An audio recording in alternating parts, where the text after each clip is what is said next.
तो क्या किरोड़ी लाल मीणा के हाथ से छिन जाएगा कैबिनेट मंत्री का पद? क्या बीजेपी के एक्शन से डर गए हैं किरोड़ी लाल मीणा? क्या किरोड़ी लाल मीणा का अब इस्तीफा देना तय माना जाए? दर्शकों, राजस्थान की राजनीति में इन दिनों चर्चा कांग्रेस और बीजेपी की नहीं हो रही, बल्कि हर तरफ चर्चा हो रही है किरोड़ी लाल मीणा की। किरोड़ी लाल मीणा अपनी ही सरकार के खिलाफ बयानबाजी कर रहे हैं, भजन लाल के खिलाफ गंभीर आरोप लगा रही हैं, बगावती तेवर दिखा रही हैं। नजरें कांग्रेस की बनी हुई है कि किरोड़ी लाल मीणा अपने विधायकों के साथ हमारे साथ मिल जाए और कहीं न कहीं राजस्थान में एक बड़ा बदलाव हो जाए, भारतीय जनता पार्टी को बड़ा नुकसान हो। लेकिन अब इस्तीफे को लेकर किरोड़ी लाल मीणा का एक ऐसा बयान सामने आया है जिसने कई सवाल खड़े कर दिए हैं। बता दें कि किरोड़ी लाल मीणा ने कहा कि मैंने इस्तीफा नैतिकता के आधार पर दिया था। जिन सीटों की जिम्मेदारी मुझे दी गई थी वहां पर हम हार गए और इसलिए मैंने इस्तीफा दिया, लेकिन मुख्यमंत्री ने मेरा इस्तीफा स्वीकार नहीं किया। महीनों बाद अब मैं काम पर लौट के आ गया हूँ और आला कमान का आदेश है कि काम करना पड़ेगा और काम अब मैं करूंगा। भ्रष्टाचार मिटाऊंगा और एक्शन होंगे जो लोग गड़बड़ियां कर रही हैं। ऐसे में बड़ा सवाल कि क्या किरोड़ी लाल मीणा को इस बात का आभास हो चुका था कि बंगले के बाद उनका मंत्री पद जो है वो भी हाथ से चला जाएगा? क्या किरोड़ी लाल मीणा को इस बात का आभास हो चुका था कि कारण बताओ नोटिस के बाद अब उन्हें पार्टी से बाहर का रास्ता दिखा दिया जाएगा? किरोड़ी लाल मीणा को लेकर इस वक्त कई सवाल उठ रहे हैं। हाल ही में कांग्रेस नेता रामलाल मीणा ने यह बयान दिया था कि किरोड़ी लाल मीणा को मीणा समाज के लोग सिर्फ नेता नहीं भगवान मानते और ये कैबिनेट मंत्री के लायक नहीं है बल्कि मुख्यमंत्री के लायक है। लेकिन अचानक से ऐसा क्या हुआ कि मीणा बैकफुट पर नजर आए? अचानक से ऐसा क्या हुआ कि मीणा के सुर बदले से नजर आ रहे हैं? मेरे साथ इस मुद्दे पर बातचीत करने के लिए नाज़मीन मौजूद है। नाज़मीन, जिस तरीके से किरोड़ी लाल मीणा का ये बयान सामने आया है कि अब मैं काम पर लौट आया हूं और भ्रष्टाचार मिटाना है, काम अच्छे से करना है, क्या लगता है आपको कि बीजेपी के एक्शन से कहीं ना कहीं बैकफुट पर किरोड़ी लाल मीणा नजर आ रहे हैं? किरोड़ी लाल मीणा अब तक भारतीय जनता पार्टी को सिराज इस बात की चुनौती देते हुए नजर आए थे कि बीजेपी उनके खिलाफ कोई साजिश रच रही है, उनकी ही पीछे उनकी ही जासूसी कर रही है। और जासूसी को लेकर खुद किरोड़ी लाल मीणा ने फोन टैपिंग का आरोप भारतीय जनता पार्टी पर लगाया था। किसानों के साथ हो रही बर्बरता को उठाते हुए किरोड़ी लाल मीणा अपनी ही सरकार के खिलाफ उतरकर इस्तीफा सौंपने के लिए तैयार हो गए थे। लेकिन अब किरोड़ी लाल मीणा को कहीं ना कहीं यह एहसास हो रहा है कि बीजेपी उन्हें अब मंत्री पद से हटाने वाली नहीं है, यानी कि उन्हें इस बात का मालूम है, इस बात का जानकारी है कि कहीं ना कहीं किरोड़ी लाल मीणा बीजेपी के लिए इतने जरूरी हैं, क्योंकि अगर किरोड़ी लाल मीणा भारतीय जनता पार्टी का साथ छोड़कर गए तो वो अकेले नहीं जाएंगे बल्कि उनके साथ कई विधायक भी जाएंगे, क्योंकि कांग्रेस पार्टी से लगातार किरोड़ी लाल मीणा को बड़े बड़े ऑफर आ रहे हैं।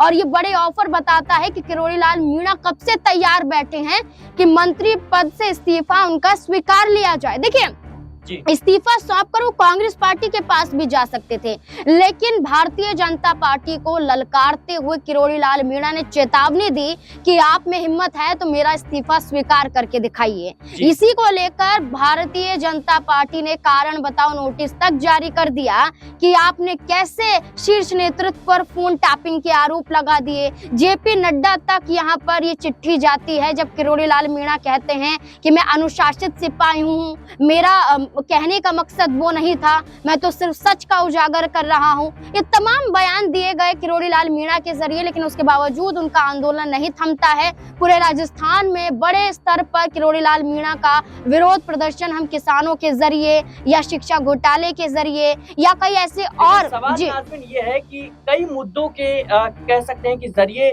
किरोड़ी लाल मीणा अपनी ही सरकार को घेरते हुए नजर आ रहे थे। फोन टैपिंग से शुरू हुआ ये विवाद, कृषि से जुड़े मुद्दों को लेकर होता है, फिर एसआई गठन को लेकर होता है, उसके बाद भूमाफिया को लेकर वो आवाज उठाते हैं। जो पुलिस अधिकारी हैं उनके समर्थन में कहीं न कहीं बयानबाजी करते हैं। जब पुलिस ने होली का बहिष्कार कर दिया, सैलरी में अनियमितताओं को लेकर के, तो तमाम मुद्दों को लेकर के अपनी सरकार को घेरना, जितना कांग्रेस पार्टी नहीं अपनी सरकार की खिलाफत करती है, उनकी सरकार की खिलाफत करती है, उतना तो अपनी सरकार की खिलाफत कहीं न कहीं किरोड़ी लाल मीणा करते हुए नजर आए। नजरें बनी हुई थी कि भाई भजन लाल की सरकार पूरे 5 साल पूरे कर पाएगी या नहीं कर पाएगी, सरकार तो गिर सकती है। क्या लगता है आपको कि आला कमान का जो फरमान उनके खिलाफ आया है, या उसी वजह से कहीं ना कहीं वो कह सकते हैं बैकफुट पर नजर आ रहे हैं? देखिए, डर तो जरूर रहेगा, क्योंकि आगामी विधानसभा चुनाव से पहले अगर मंत्री पद उनके हाथों से छिन जाएगा और अगर वो भारतीय जनता पार्टी को छोड़ देंगे तो उनके पास क्या ही बचेगा। यही बात है कि वसुंधरा राजे भारतीय जनता पार्टी को कई बार आंखें दिखाती रही, कई बार आलोचनाएं करती रही, कई बार लगभग विधायकों का समर्थन वसुंधरा राजे को मिला और इस समर्थन के साथ वसुंधरा राजे ने सीएम पद पर दावा ठोका। लेकिन भारतीय जनता पार्टी के सामने आखिरकार वसुंधरा राजे को ही झुकना पड़ा और भारतीय जनता पार्टी ने उन्हें मुख्यमंत्री पद नहीं दिया। इसके बावजूद वो बीजेपी के साथ बरकरार है, क्योंकि उन्हें मालूम है कि ऐसा वक्त है, ऐसी नाजुक घड़ी है कि बीजेपी का साथ नहीं दिया तो बीजेपी के खिलाफ जाना उनके लिए एक बड़ी मुश्किलें खड़ी कर सकता है। देखिए, मैं आपको बताना चाहूंगी, वसुंधरा राजे जो राजस्थान के 2 से 3 बार की मुख्यमंत्री रह चुकी हैं, वो लगभग देखा जाए तो उनके पास एक वक्त पर 30 से अधिक विधायकों का समर्थन है।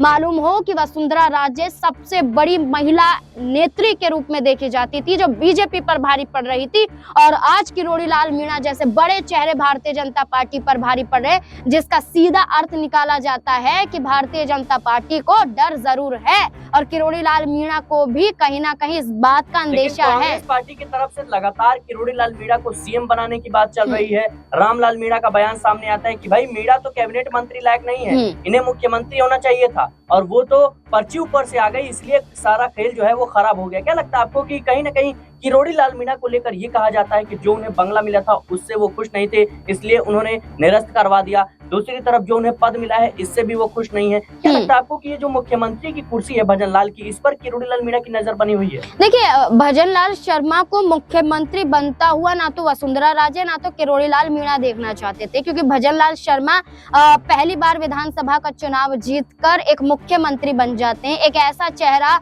जिसने कभी ना तो राजनीति में बड़ा पद संभाला और ना ही आम जनता ने इस बड़े चेहरे को कभी देखा, लेकिन मुख्यमंत्री बनने के बाद भजनलाल शर्मा अपना 1 साल से अधिक का कार्यकाल भी पूरा कर लेते हैं। उसके बावजूद अब तक भजनलाल शर्मा को ना के बराबर लोग पहचानते हैं और राजस्थान में शिक्षा घोटाले को लेकर भजनलाल सरकार पर कितने गंभीर आरोप लगे हैं। इसके साथ साथ आप देखिए, एक बड़ा मुद्दा राजस्थान से ही आया है, जहां पर कांग्रेस पार्टी के नेता प्रतिपक्ष टीकाराम जूली को इस बात से अपमानित किया गया क्योंकि सिर्फ वो दलित थे। देखिए, मंदिर में वो दर्शन करने पहुंचते हैं और भारतीय जनता पार्टी के पूर्व विधायक उस मंदिर को गंगा जल से साफ करवा देते हैं। तो ऐसी राजनीति अगर भारतीय जनता पार्टी करेगी तो भारतीय जनता पार्टी के साथ वो बड़े चेहरे कैसे टिक कर रहेंगे जो अपने आप को दलितों का मसीहा कहते हैं, जो अपने आप को अल्पसंख्यकों का मसीहा कहते हैं, जो अपने आप को सेकुलर कहते हैं। तो ऐसे में किरोड़ी लाल मीणा ने किसानों की समस्याओं को अपना दर्द समझा